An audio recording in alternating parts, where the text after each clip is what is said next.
Good afternoon. My name is Jane and this is my Stevens-Johnson syndrome or SJS story. I was diagnosed with idiopathic generalised epilepsy in 1982 when I was 11 years old. My seizures were well controlled on Epilim. In April 1991, when I was 19 years old, still living at home with my parents and younger brother, I attended a routine appointment about my epilepsy.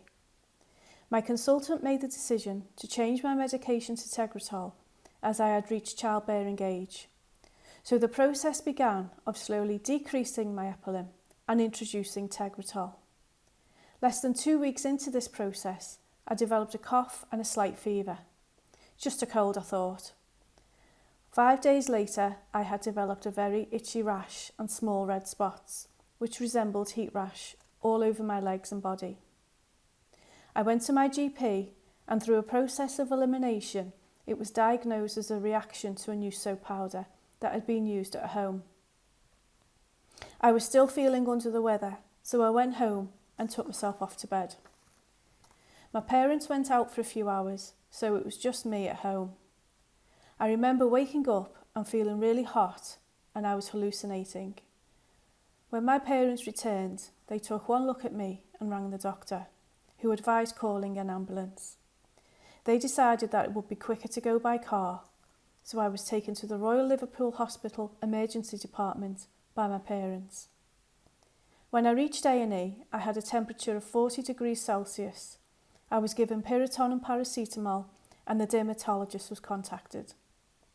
My mum had taken my medication to hospital and explained the changeover process with my epilepsy medication.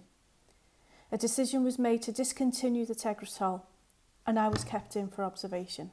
Quite rapidly the rash was changing, blisters were forming all over my body, my mouth was sore and my jaw ached.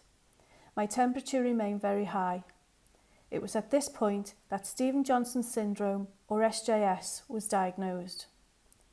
Over the next few days my condition deteriorated rapidly. The rash became deeper in colour. Some of the blisters had burst, but some got larger. I developed ulcers on my mouth and it was extremely painful. I started to lose my hair and my fingernails. A doctor from St Paul's Eye Hospital in Liverpool was called in to see if my eyes had been affected, but luckily they hadn't. It was at that point that an intravenous line was inserted just under my collarbone. As I had now lost 65% of my skin, a diagnosis of toxic epidermal necrolysis, or TEN, was made. I was moved to the acute renal unit and placed on a Clinitron SAM bed, a bed typically used for burns patients to help reduce pressure on wounds. Over 5 consecutive days, I received blood plasma exchanges. Due to the expertise of the doctors and nursing staff looking after me, I made a slow and steady recovery. After 3 weeks of constant care and attention, I was finally discharged and continued my recovery at home. I have some physical scars on my skin that affected parts of my body, but the main scars for me are psychological, along with the constant worry that SJS-10 may happen again. Survivors of SJS-10 often suffer with long-term visible physical complications, but it is important to also be aware of the psychological effects with some patients experiencing post-traumatic stress disorder. It's only as I get older that I realise how extremely lucky I am to have survived.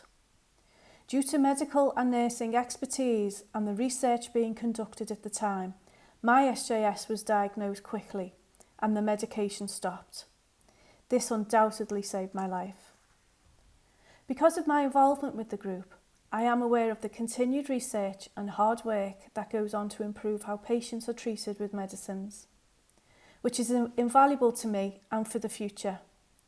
I now have an understanding as to why my reaction may have happened, something myself and my family never really understood all those years ago. I also understand that having a certain gene can affect how a person responds to a medicine. I feel incredibly lucky to have been given this opportunity. Recently, I was asked by the Royal College of Physicians and the Royal College of GPs about my feelings regarding pharmacogenetic testing and what it would mean to me as someone who has experienced a severe, life-threatening reaction. For me, it would take away all my fears and the extreme anxiety that I still have regarding taking any new medication. In fact, I rarely take new medications due to this. Pharmacogenetic testing will be able to give the answers as to whether a medication is suitable for me or not, and what dosage I need, taking away the risk of ever experiencing SJS10 or something similar again. Pharmacogenetic testing also makes me feel safer for future generations. Pharmacogenetic testing can save time and money for the NHS. But importantly, in the case of a potential SJS diagnosis, it could save the person's life.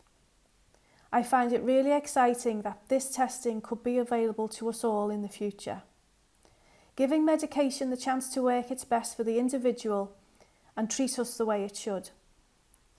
Having the correct drug or dosage for our body can eliminate the chance of any side effects or severe reactions. I would just like to finish by saying how extremely important research is, as well as having people with lived experience help shape it to make it relevant and impactful to those who need it most. I am continually grateful for everybody's hard work and dedication in minimising adverse drug reactions. Thank you.